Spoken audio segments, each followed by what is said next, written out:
我们在一起2年了，定好今年年底结婚，可现在他告诉我不想结了。他的暴脾气和掌控欲真的把我压得喘不过气，我害怕结婚以后也要过这样的生活。为了这份感情，我付出了这么多，现在他说不想结就不结了。我努力地维持这段关系，换来的却是一次又一次的不尊重。我不想我的后半生都要生活在这样的水深火热之中。掌声请出这对情侣，掌声有请。杨先生31岁，来自湖南，有请杨先生，有请。钟女士33岁，来自湖南，来有请钟女士，有请。欢迎两位哈，想不明白是吧？是的。本打算什么时候结婚呢？本来是打算今年年底结婚的，他现在突然说不想结婚了。你在小片里说水深火热是吗？是的。讲讲怎么水深，怎么火热。以前的呢，他脾气还是挺好的，有什么事都可以商量。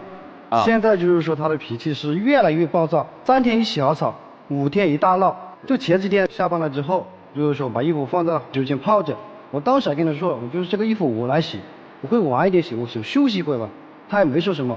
后来就是他爸爸回来之后，他爸爸跟我说，这个衣服你今天还要不要洗？他一下子就火气上来，直接冲到我面前。这2件衣服你洗了不就得了吗？你为什么要放那么久呢？你还一直坐在那玩手机，然后你现在住在我家里来了，然后我爸爸妈妈都看了这件事情，这样看到他们好吗？哎，怎么还没结婚就住人家去了呀？他住在我家呢，是我觉得他没什么钱，工作又不稳定，住在我家里就方便一点嘛。所以住在人家家，在人屋檐下，日子好过吗？不是很好过。他现在就是管我的钱嘛，也是管的有点过分，甚至怎么过分呢？比如说我的工资卡都已经交给他了，他要是心情好的时候没什么事，就心情不好，把我就是说剩下的钱啊，比如说你一些微信里面一些零花钱，就是全部拿走。反过来就我在外面去吃个饭，我还问他给我钱。你的意思就是说你身上电子货币也没有，现金也没有，是不是这意思？差不多就是这样。你要在外面买个盒饭吃，还得他帮你付钱，是这意思吗？对。行吧，你回答一下姑娘刚才那问题吧，为什么不跟人结婚？我就是因为他脾气暴嘛，甚至就是说一点尊严都不给我。有一次就是说我下班之后有点累，回来之后在沙发上我休息一会，他一下子就突然就发脾气了，发脾气在家里砸东西，他就是还不解气的，是干脆就把我的衣服、裤子、什么鞋子之类的袜子全部往我楼底下扔，搞得就是父母知道，身边的邻居都知道，我很难接受。你扔这东西什么意思？他下了班回家就一直个人躺在沙发上拿个手机一直刷，我跟他说话，他当我是空气一样，完全可以不理我。他为什么就不能来跟我说说话干嘛呢？对，所以这扔衣服的意思是？他在我家，你这样不理我，你对我又不好啊，你干脆就别坐在我家，你坐在家干嘛呢？你就吃我的穿我的，还坐我家里，然后我心里觉得那个吗？怎么就吃你的穿你的吧？我的工资卡在你手上。哎，我问一句啊，按我的理解啊，一般人就搬走了嘛，就觉得是个尊严问题嘛。对，就是一个尊严。那你没搬走吗？搬走了之后就代表可能就是分手了吧？我也有点舍不得，毕竟也是在一起这么。那我真的对他很好的，然后我跟他在一起出去的时候，我都不让他花钱的。然后我每次，他有一次的时候，他在外面租房，刚来长沙的时候嘛，就要在外面租个房子嘛。他开始还没搬到我家了嘛，就在外面租了个房子。有时候他有一次说没钱交房租了，我想都不想就给他把房租给交了。所以就是你是他的银行嘛，对吧？你给他花钱，你现在还管理他的钱，你不是他的银行吗？但是我对他那么好啊，他却这样对我啊。所以你的纳闷是我对你这么好，为什么你不娶我是吧？对啊，这今天他说想不结就不结了，那我家人怎么看我啊？那我父母怎么看我？周围的朋友邻居都知道我们结婚了，还住在我家里的，他现在说不结就不结了。你现在等于骑虎难下了是吧？外人认为这是你们家的姑爷了，实际你们还没结婚，是不是这意思？对。行，哎，你到底想不想结嘛？不想结婚，分手。我跟他提过，他就是在我身边的朋友之类的都说我是个什么白眼狼，我吃他的劝他的用他的。难道你不是白眼狼吗？我怎么就成了白眼狼了？对我蛮好吗你？不，你是白眼狼吗？不是，我说你是。我怎么就是了？我的钱就是嘛，我怎么是白眼狼？你就是嘛，我就不是啊。你就是。不是啊。是。不是啊。所以我说没用啊，分手就得了吗？大家都说你是，你不是，不就没事了吗？这不就是一个预演吗？所以你为什么不分手呢？就是你给到的理由是，他用道德绑架我，他跟所有人说我是白眼狼，我害怕别人说我，所以我不分手。我理解的对吧？是这意思吧？是。但是你并不害怕别人说呀，你分呢？我来这的目的就是想，他就是如果是脾气能变好，就是变回以前那样子，我还是能够接受。你能改回去吗？还是你的脾气就是这么一个脾气啊？我以前不是这样的，我就是跟他在一起，后来才变成这个样子的。那个时候他也不像这样对我啊，那个时候对我还算可以嘛。因为那个时候我做微商的时候，我家里父母不是一直不同意嘛，然后他就一直在支持我。当时我还觉得这个人蛮可靠的。可是经过这么长时间到现在，他怎么对我的？我对他付出了这么多，我2年的感情，我又对他那么好，我这么长的时间，你算过你这2年为他花了多少钱吗？那关键不是钱的事情，我还很爱他。你爱他什么呢？他因为是现在变成这个样子了嘛。啊，你的意思是他变了？他以前是什么样的？以前我们2个在一起的时候嘛，开个心的有说有笑嘛。那个时候刚开始的时候，他没有来长沙，就在江苏那边。你们俩是怎么认识的呀？就是因为我那个时候创业做微商的嘛，就是我一个合作伙伴把他的那个微信推给了我，然后我就加了嘛，我就当个朋友就处一处嘛。然后处了一段时间，那个时候也没见面。就只是每天视频电话聊天，后来聊了段时间之后，就3个月之后嘛，然后他就突然说他要来长沙来玩2天，玩着玩着他就说我不走了，我就在长沙留着发展算了，我就在这找份工作，就租个房子。后来我也同意了嘛，不是家人反对吗？然后他也支持我，我就跟他在一起了。家人反对你们俩，还是家人反对你当微商啊？家人不同意我做微商。你当时在江苏做什么呀？做物流啊。为什么去湖南啊？就是因为他嘛。我们是认识的时候是17年嘛，3月3号吧，那个时候，我就是说6月5号我就来了长沙这边，刚好我那边就是工作不是很好，就是说我来这边看一下，觉得他这个人也挺好的，我就在那边发展，后来就是在一起了。啊，所以其实这个女人是你去湖南工作的一个桥头堡，对吧？没错，敲门砖，过渡时嘛，再加上还喜欢一点，你看。又有情感的依托在里头，又能够帮我去一个陌生的地方来帮助我，所以你觉得他不错是吧？也不完全吧，他人也挺好的，各方面都挺好的。是人没有，咱们在这儿没有说谁不好啊。你什么时候发现这个女人真的是让你受不了了？就是我搬到他家住之后，在外面租房子租得好好的，为什么搬到人家去呢？也就是因为我那个时候工作不是很稳定，搬到他家住有2个目的，第一就是说减少了经济压力，第二个包括他父母也同意我搬过去，重点是可以照顾他，2个在一起做得更好一些。你照顾过我吗？我怎么感觉我跟你在一起都是我在付出，你什么都没做一样？我有哪一件衣服是你买的？你给我送我什么东西啊？我钱都在你那里，我怎么买吧？好，来问一下，你男朋友现在1个月挣多少钱啊？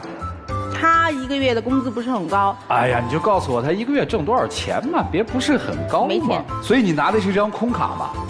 不是，我是今年是重新换了工作，我现在在工地上做事。行，去年你去年是零收入嘛？对，差不多。就人家养你嘛？也不是完全养我，多多少少。你没有收入，你靠什么活嘛？怎么可能没收入啊？多了是还是只是少？到底是少还是没收入？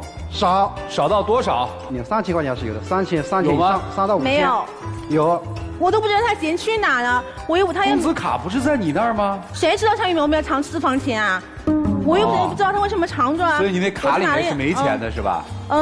那你还哭什么穷啊？还说人家管得严？你说你挣了3、4千、4、5千，他说卡里1分钱都没有，那钱去哪儿了呀？我那叫房租嘛，那个时候不是住他们家吗？是后来。是去年以前我是住的房。你们俩谁挣的钱多吧？生活里花谁的钱呀？我花我的。花你的吗？明明是花的我的，好吧？怎么会是花的你的呢？你根本就没有多少工资，好吧？我是去年没什么多少工资，但是今年有钱了吗？今年还可以。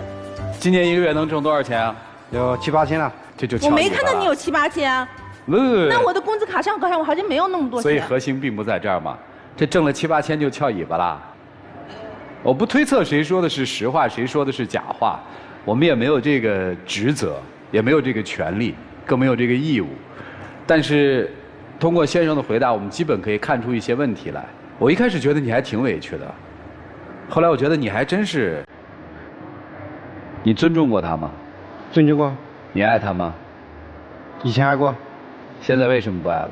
因为他有时候他的脾气为什么变暴了？就是这个女生一直特别委屈的没有说出口的，就她说不出来，她表达不清楚，为什么？她以前是挺好的吧？你现在是不是不喜欢她了？是。那你告诉她我不喜欢你不就完了吗？你为什么还吊着她呢？她不让我走。你可以走啊，腿在你身上。我还是有一点舍不得。舍不得什么？因为毕竟在一起这么多年。她是你生活的一个后路吧？不是。你害怕嫁不出去吗？说实话还是有点害怕。所以你是绝对不会放过她的，对吗？这是你的第一次谈恋爱吗？对。这是你第一次谈恋爱。这是我的初恋，我肯定不会那么就肯定要跟他结婚啊。这是你的初恋啊？他是我第一个男朋友。你想，我30岁的时候才跟他谈恋爱的，才认识他的。别人的话都，那个女孩子都是17、18岁的话就谈恋爱的，但是我的话，30岁的时候我才跟他进入一个这样的状态。我第一次把我的男朋友带回家，是第一次带回家的。哦，理解了，理解了。有压力了。我们今天坦诚的来说啊，我相信一开始是挺喜欢这姑娘，对吧？对。我也相信去湖南找这姑娘比找工作更重一些，对吧？也可以这样说吧。所以任何一段感情开始的时候，大概都挺纯的，没有什么杂质，是吧？是。啊，可是相处了之后就会发现，对，有诸多的不合适，对吗？对。我相信你一开始发现这个女生的不合适，或者她的任性，或者她的管控，并不是在住进他们家以后，对吧？是这样的。你能够理解她说的那些话吗？理解。你能够理解她为什么会变成这样？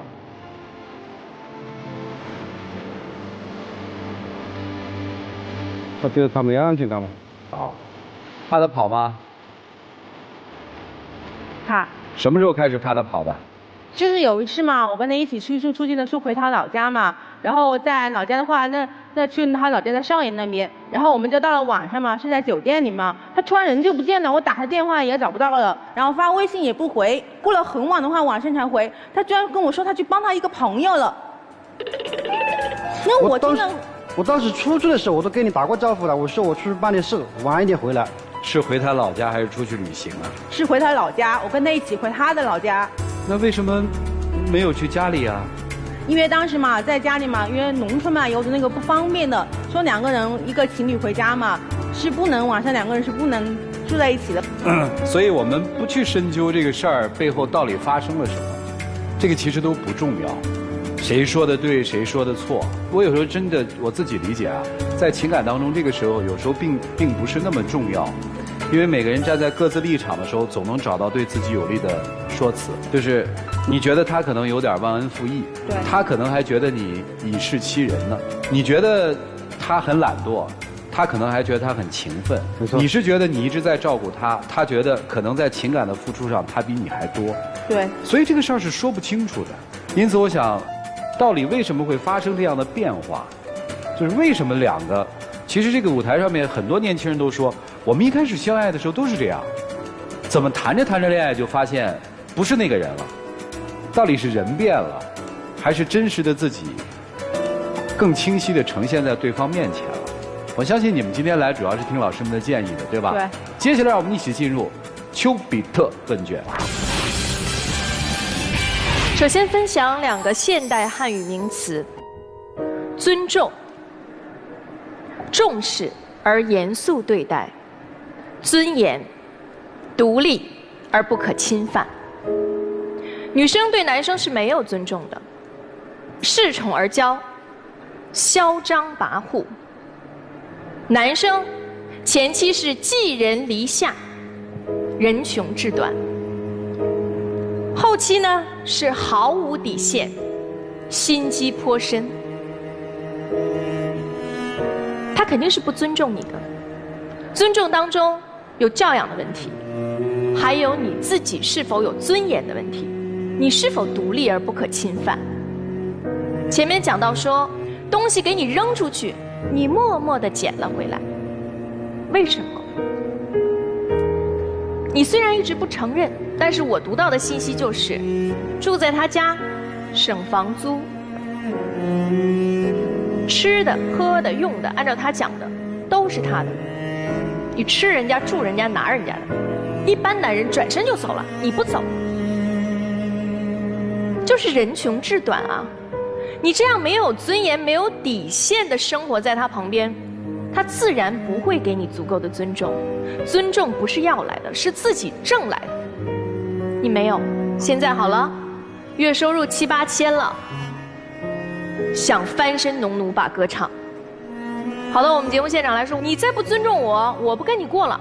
他不放你走，所以你今天来了。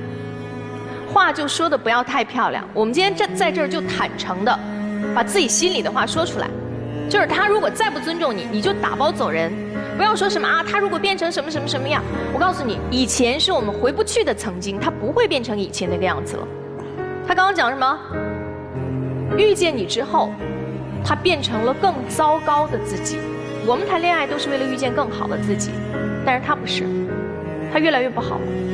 自从他搬到你们家以后，你们的情感关系就失衡了。为了寻找这样的平衡，你开始骂他、侮辱他，甚至用经济来制裁他，这样你才会心里平衡一点。不然你凭什么住到我家里来？我们讲啊，人啊，3穷3富过到老，无论男人女人都有自己生活和事业非常低谷的时期。如果我们爱他，就包容、尊重、鼓励、帮助他，而不是去践踏他。你今天来也是由于不甘心，如果你是因为不舍得，那我们可能会劝一劝，但仅仅是说我已经为你付出那么多了，你现在还要甩了我，我不服，我觉得这就一点意思都没有了。男生3个字，搬出去；女生3个字，认了吧，就这样。好，谢谢左岩老师。波红兄，一个大男人，干嘛在婚前要住进女方父母的家呢？你确实是省了一点房租，但你让自己抬不起头来了。你在别人的屋檐下被人家指手画脚，那是必然的。就是今天来到了现场，你也是被人家捏着软肋，你吃人家的用人家的。我们说你是不是为了爱才住进去的？我不这么认为，你恰恰是在他家里你找到了自己生活的安全感。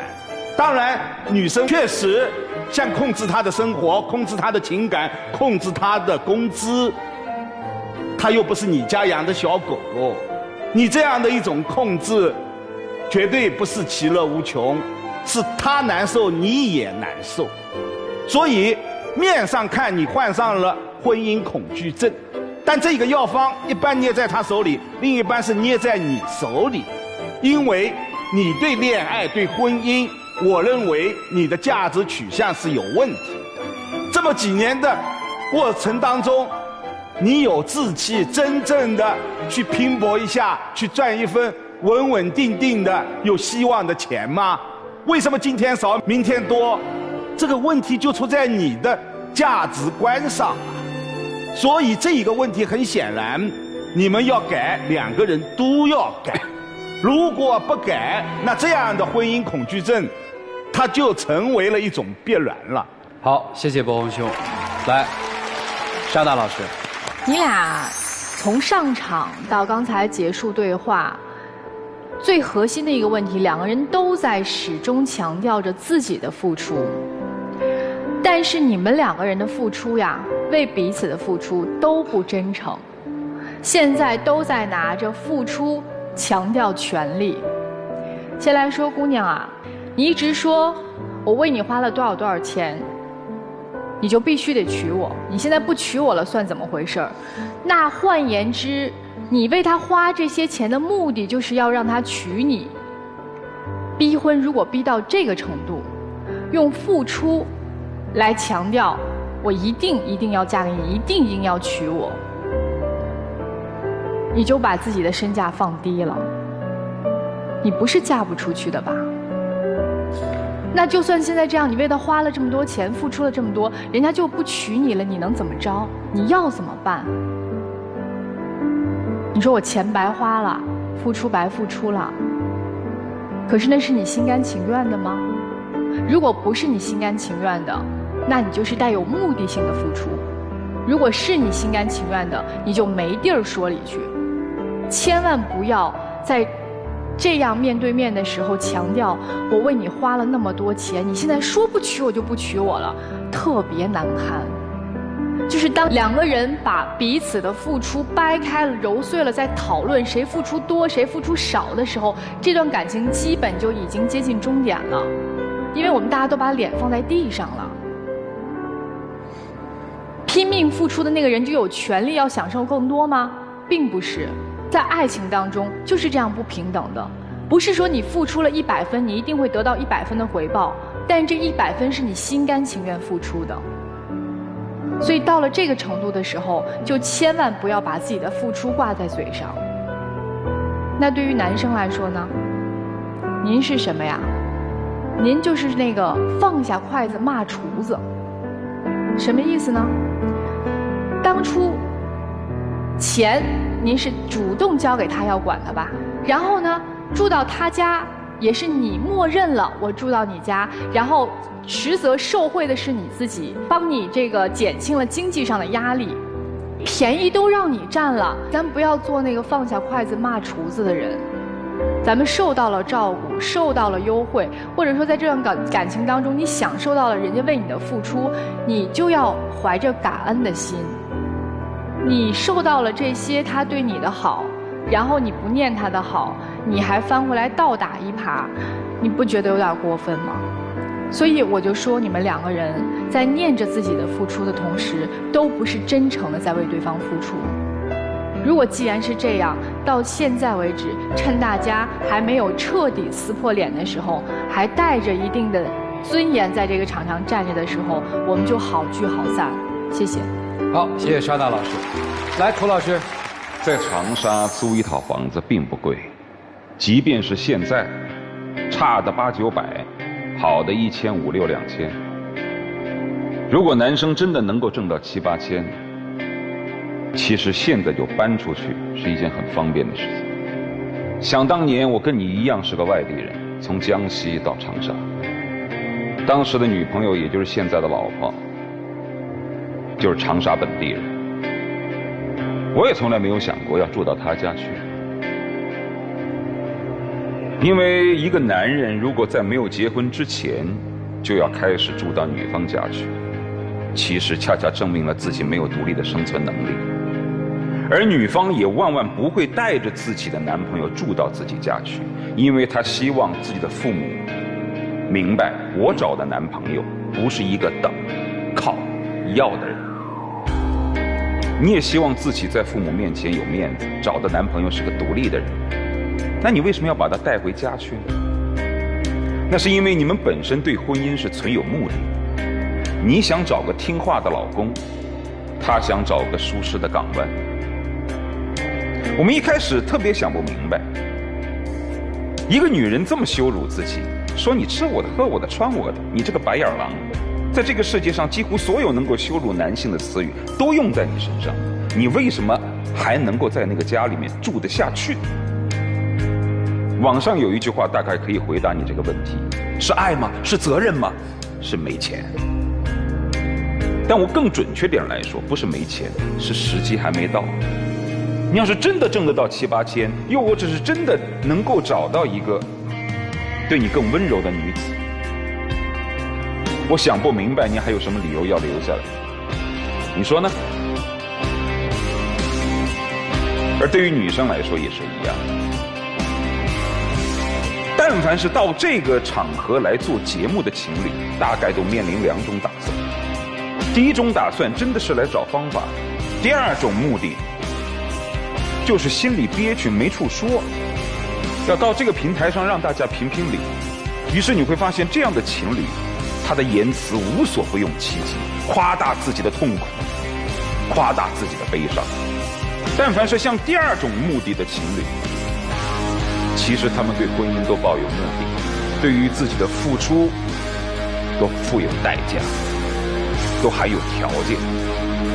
你就说嘛，你那些难听的话都说出了口了，你扪心自问，你有多爱人？你觉得你们俩还能过到一块儿去吗？其实你们两个人都是不太爱惜自己尊严的，所以才会在一个场合有什么撕什么。所以既然一开始就抱有目的，这个目的现在已经破裂了，那现在最需要是给自己一点面子，给对方一点面子。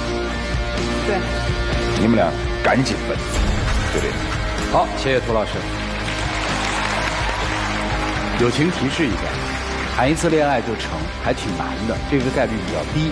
所以谈一次也有好，就是你了解了恋爱过程当中的一些基本原则。这毕竟不是跟自己的对话，它是跟另外一个人的对话，这是给你的哈。男生，你还记得我们俩关于是不是白眼狼的那个争执吗？其实你做一些事儿，如果你的内心并不是那么想的，你可以不要介意别人的看法。人嘛，凭良心做事儿就好了。但是有一件事儿是良心左右不了的，知道是什么吗？我可以特别感激左岩老师，对吧？但是你说要爱，靠这种感激是一定爱不上的。就良心这件事儿，在爱情面前它用不上，听明白了吗？明白。最后就是说一个特别感慨和感触的东西，就是如果我们把这个穷等同于没钱的话，那其实你真是一个穷人。我一直认为一个人穷是没有资格谈恋爱的。我指的这个穷，就是他没有精神世界，没有自我尊重，没有对别人的尊重，没有对别人的善待之心。其实跟你有多少钱没有关系。你会看到很多到一个城市去漂泊的人，做着工作，自食其力地生活着，他们依然有他们爱的人，他们的爱情依然是让你羡慕。所以穷这件事儿千万不要简单的等同于没钱。如果把钱当成一个衡量世界的唯一标准，这就是悲剧了。其他的东西不说了，留给你们吧。接下来我们一起进入真情60秒。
来吧，看结果，请开门。